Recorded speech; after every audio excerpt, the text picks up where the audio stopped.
Good morning, everybody. Good morning. I'm glad to see everybody this morning. And now this is the second time we have a Dharma festival. This is a wonderful means for us to be together during the time of pandemic.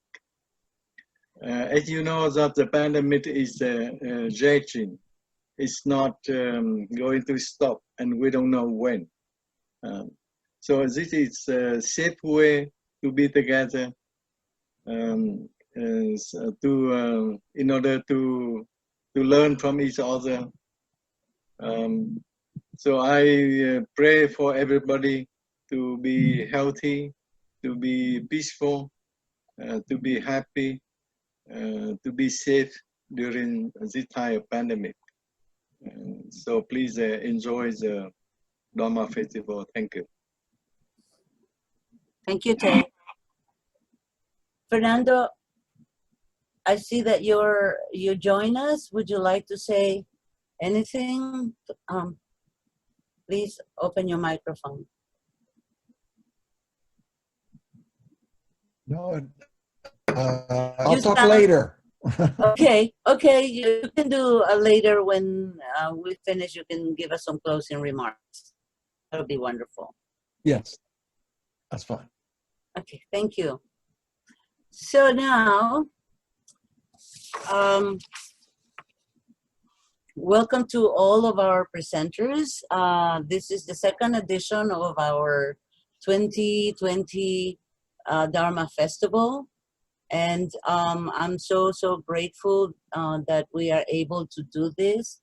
Craig and I are very, very happy to be able to do this and to open this forum for everyone. And I'm forever grateful for Craig's support and assistance. He's a wonderful professional in what he does. And it might be just me, but I think we work very well together. This has been a wonderful experience, and I am most grateful to all of you who have been here constantly. So today, the Buddha always taught, when he started to teach, he always taught first and foremost about generosity and what generosity means. And for us, for the Dharma teacher order, this seems to be one of the most powerful driving forces for being members and for joining the Dharma teacher order, because we want to live that generosity, not just feel it, not just think it, but actually live it. Because once we are prepared through our studies and with the support and guidance of our mentors and friends, we are able to go out and teach the Dharma. And teaching the Dharma, sharing the Dharma is a tremendous act of generosity. So today our friends are going to be very generous to us and teach us some good stuff and remind us of some other good stuff, and we appreciate that very much. So without further ado, I will open the floor to our first presenter, who is our sister Ruth Peel from Virginia.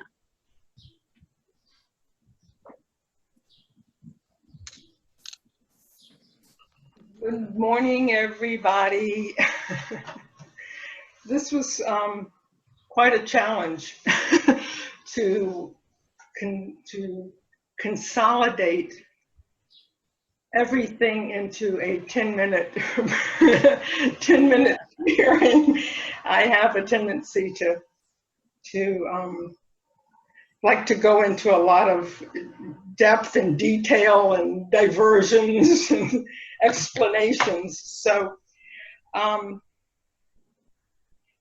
what we were asked to do is to share the teachings that have meant the most to us from the Dharma. and to say how those have affected our lives. So, wow, where to begin? But I chose two teachings that kind of worked in stages in my development of who I am through the Dharma. And these two, the first was the teaching of interbeing and interconnectedness. And the second one was the teaching of the 5 aggregates of clinging, and how that really solidified and gave deep foundation to virtually everything else. It is the first noble truth, the truth of suffering. In the reading of the 4 noble truths, when you read the first one, the very last line of the first one is, in brief, suffering is the 5 aggregates of clinging. So now to go into the personal aspect of this, growing up, I had a mom who was absolutely dedicated to the service of others, to the point that my dad used to tease, or however you want to say that, her about caring more about the world outside and the needy people outside of the home than her own children. So that left me with a, hey, what about me kind of mindset, and a feeling of not being worthy of the amount of attention that the needy people outside of the home and in society had. So 2 things came from that. One was a low self-esteem and that I wasn't worthy of her attention. And the second one was a resentment of the idea of service to others. And that lasted for a number of years. As I grew, I came upon the concept of interbeing. And I came upon that first through the pagan religions, which I followed deeply for about 30 years. And their whole concept of the web of life, that we are all interconnected. However, their interpretation of this was, I am connected. A very strong sense of me, mine, and myself, and I was connected to the world. This led me into political activism, where that was my version of service to others at this point, was going out and protesting in civil rights days and against Vietnam and for women's rights, and just going out and being a savior and champion of the downtrodden, right? You good, girl. That was my version of service to others, but it was very I was doing this, and I was, the doer, and others were the receiver. Then Buddhism came along with its interpretation and its teachings of interbeing, where I learned the beautiful lesson of losing self and other, and seeing that this service to others was really a beautiful being with in that realm of generosity.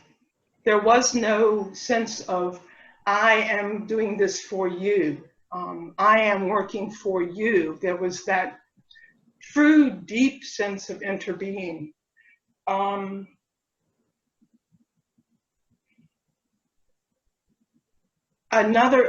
in that deep sense of interbeing was also the awareness of a constantly changing universe, where the needs were in constant flux. So it required a deep listening an open mind, an open heart to what needed, what was needed, rather than it being my determination and my ideas about what the other person and the other people needed.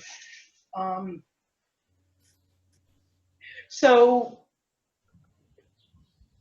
then came the teachings of the five aggregates, and how our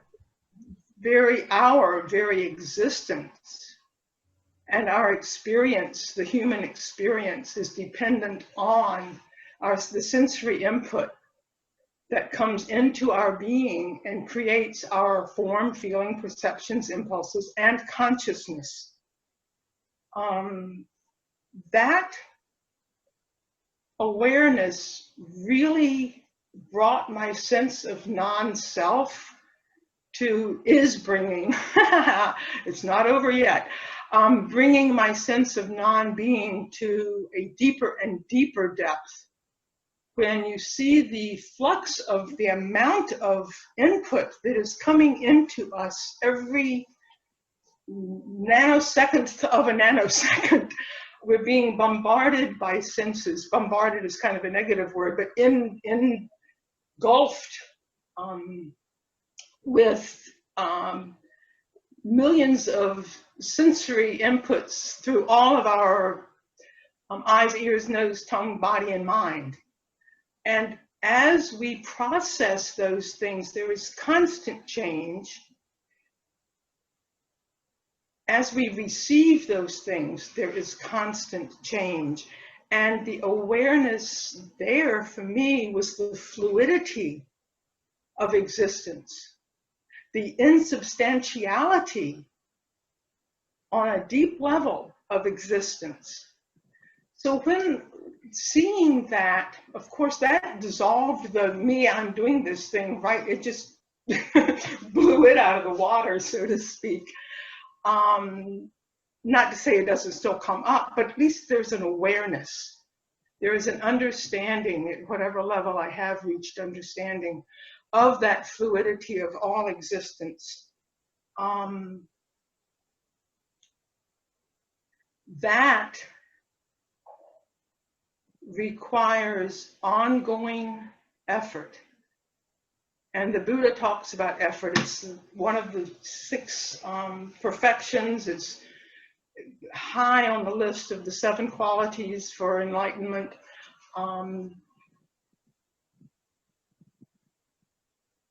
Compassion for those people who have not come to an understanding of how fluid, how changing, how really objective our reality is, in that it's just being recreated all the time. And when we can sit back, when I can sit back and observe that phenomenon, it is such a binding factor in self, in me, in this fluid thing, and the rest of the world. And you can't help, I can't help, therefore, having compassion for the struggles of others. Not everybody has the conditioning that allows them this understanding. Not everybody has the conditioning and the teachings and the training that allow them to understand deeply that there is really nothing to grasp onto, nothing to crave, nothing to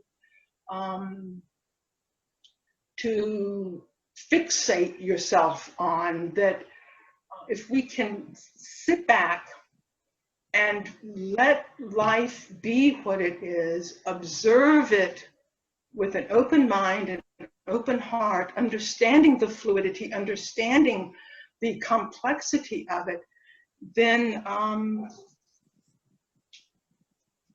hearts and minds have no bounds. They have no bounds.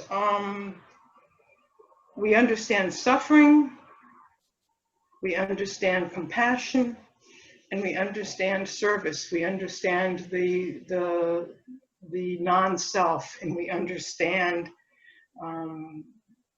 that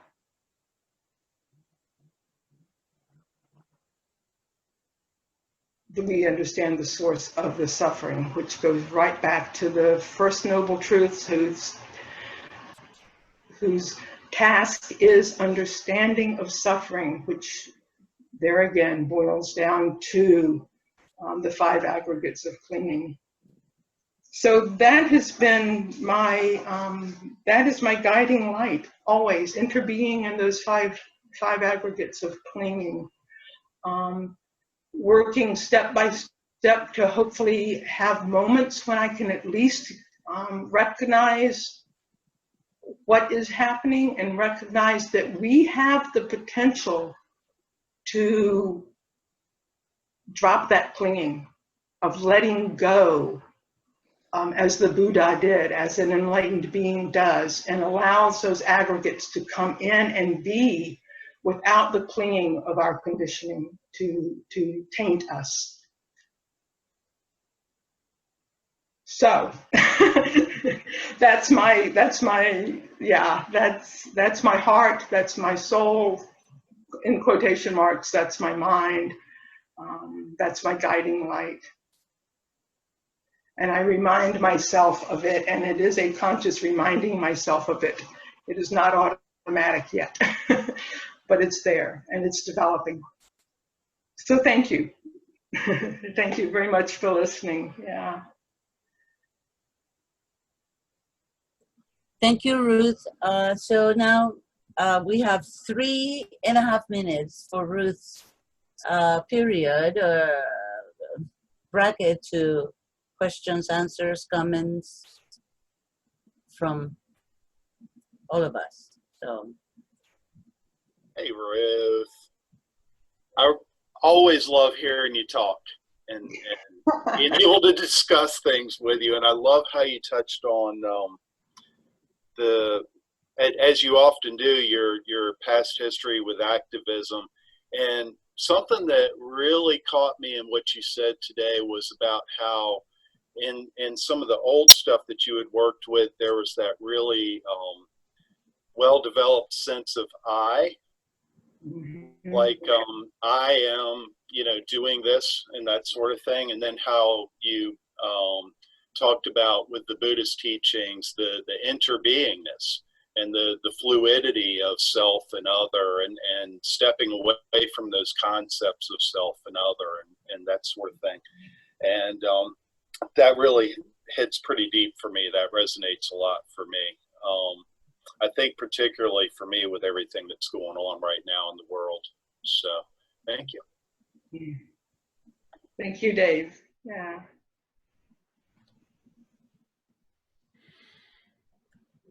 Ruth, Craig from Connecticut. Similar to Dave's question, when you were doing the activism, did you think at the time that the sense of self, did that create a problem for you? Did you recognize a problem at the time which was attributable to the sense of self, or did you not only see that in retrospect? No, that was retrospect. At the time, I was right, and I was going to change the world to the way I saw that it should be. There was no sense that that might be flawed whatsoever. That came from Buddhism. Mm-hmm. Totally, 100%, right? All right, thank you. From the Dharma, yeah. Right. Very arrogant in those days, right?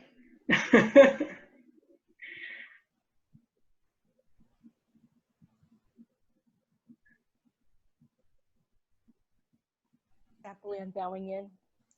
So Ruth, we're all on the same topic here, but I too had a great sense of self for many, many years, and I experienced the same kind of thing that you did when I was serving others. I also thought I understood interbeing and the interconnectedness of all things. However, I too viewed it from the sense of I, me, I'm connected with everybody. And that really resonated with me when you talked about that. And when the Dharma came along into my life, that's when I started to shift my perspective and understand more about what interbeing really is, and it's really changed my life. Thank you. Yeah. Ruth, thank you very much. Yeah, I'm sorry. I wanted to ask a question. Have you ever noted the similarities and connections between the 5 aggregates and the 4 foundations of mindfulness? Absolutely. Yeah. Yes. Yeah, and that was one of the things I had to cut to get this into the 10-minute thing, was very definitely. But please, your take. I would like to hear what you say. The turnaround. Just very briefly, I think perhaps it's a matter of view. I mean, the aggregates are sometimes viewed as a problem if we're stuck in them, but being aware of them is viewed as very helpful. So knowing them for what they are, I think, might be the connection. Exactly. Yeah. And using them as mindfulness trainings also. I mean, it's very, volition is the source of our actions. So, we go right there. Right. Thank you. Yeah, thank you. Thank you, Ken. Thank you, Ruth. Yeah, you're very welcome. Thank you for the opportunity.